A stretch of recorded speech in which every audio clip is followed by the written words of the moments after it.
Mga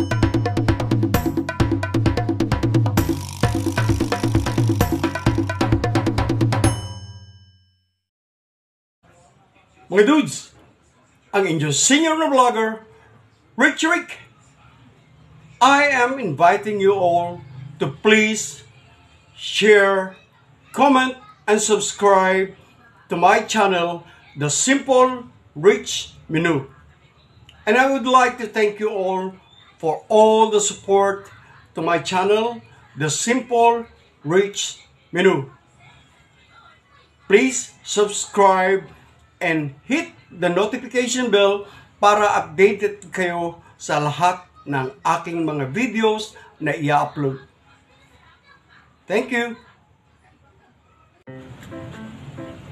Okay, ang ating panghardinera, keso,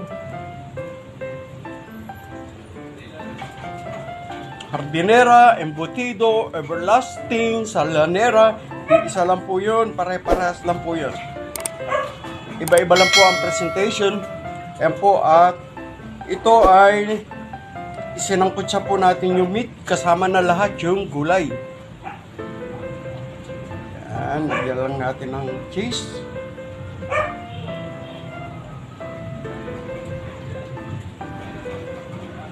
Hugas-hugas ng kamay bagong humipo ng mga lulutuin. Yan.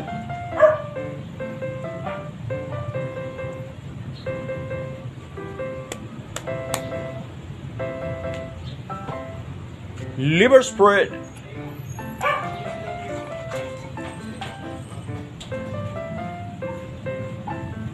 Condensed. Kompleto na po ito.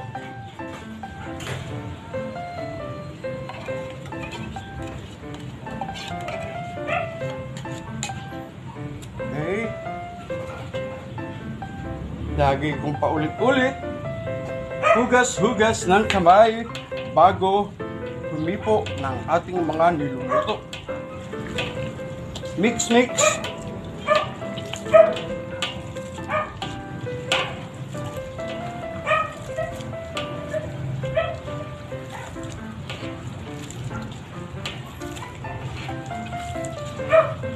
Okay.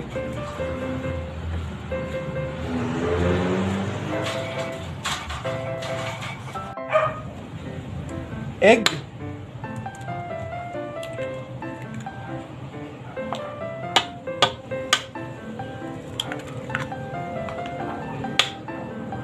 Yan.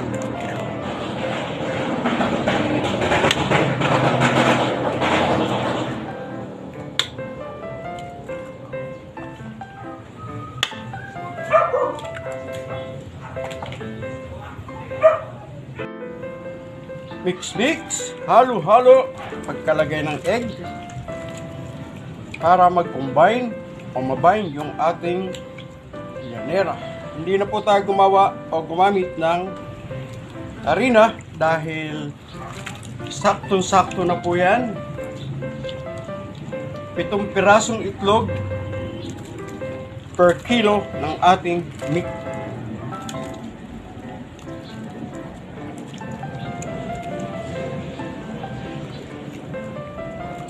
Yan, mamaya po ay i-steam na natin ito. Lalagay muna natin sa llanera.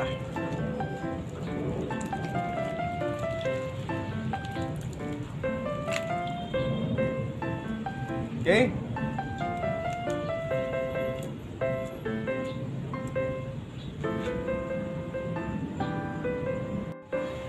Okay, bago natin i-steam, lagyan natin ng design para mas lalong maganda.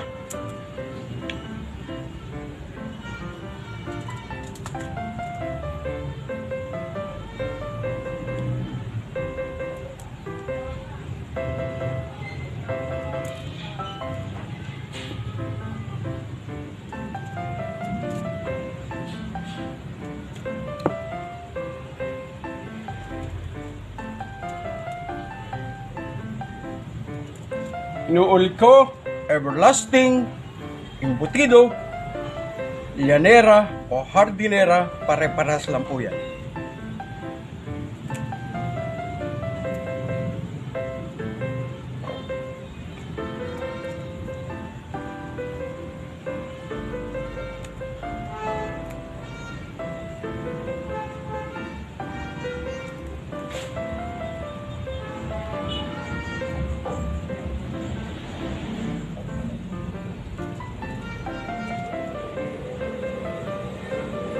Ayan po, bago natin steam, ganyan po gagawin natin.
Okay. Hugas-hugas ng kamay, paulit-ulit.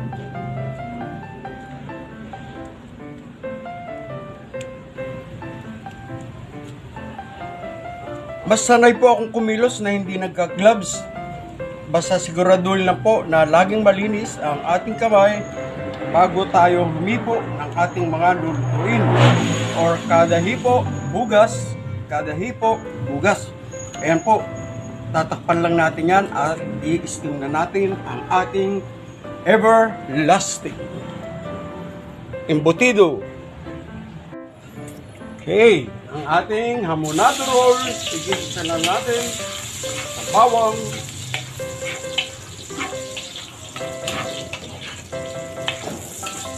sibuyas,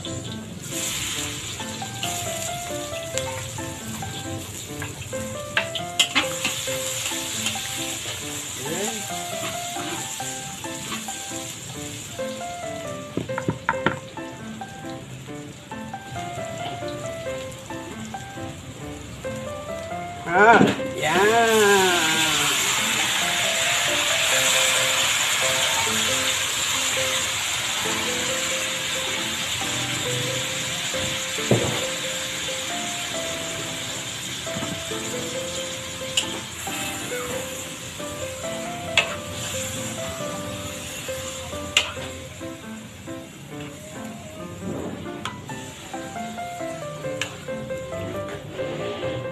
Hamonado roll.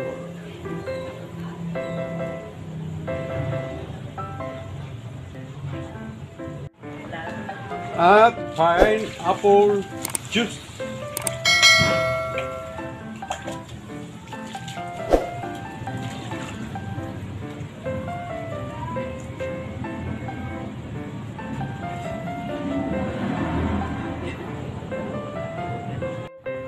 Ayan po mga dudes, at nagkukulo na ang ating pork hamonado roll.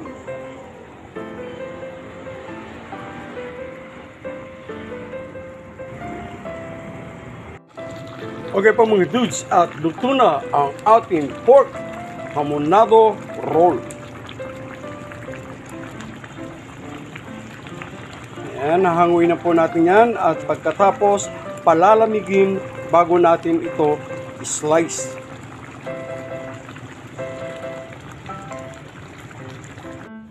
Okay po mga dudes, tapos na yung ating hamonado roll.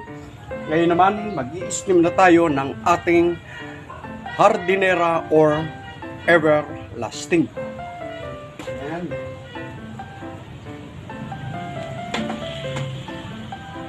Maliit lang po ang ating steamer, kaya uulitin po natin ulit mamaya yung second at third batch. Okay, ano natin? Pagkulo po ay hinaan natin ng apoy mga 25 minutes. Since luto na rin po yun, half cook na po yun, para lang po mabuo yung ating everlasting.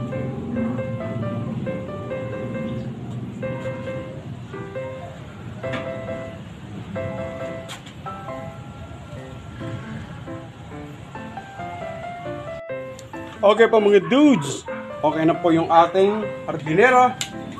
Ayun naman po ay ang ating Chinese asado.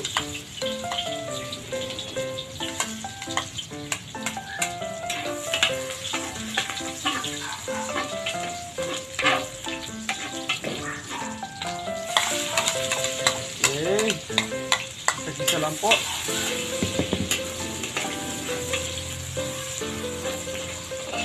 In-slice na po natin yung pork. At isasalang naman natin ang ating Chinese asado.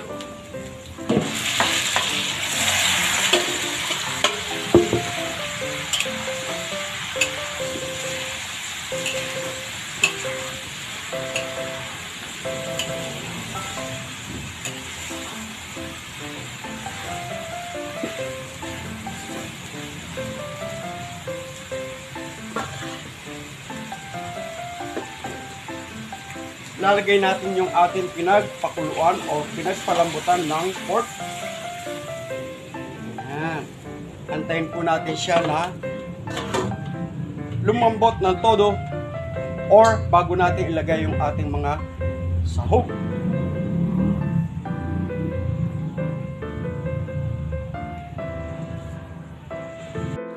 Mga dudes, luto na ang ating Chinese asado.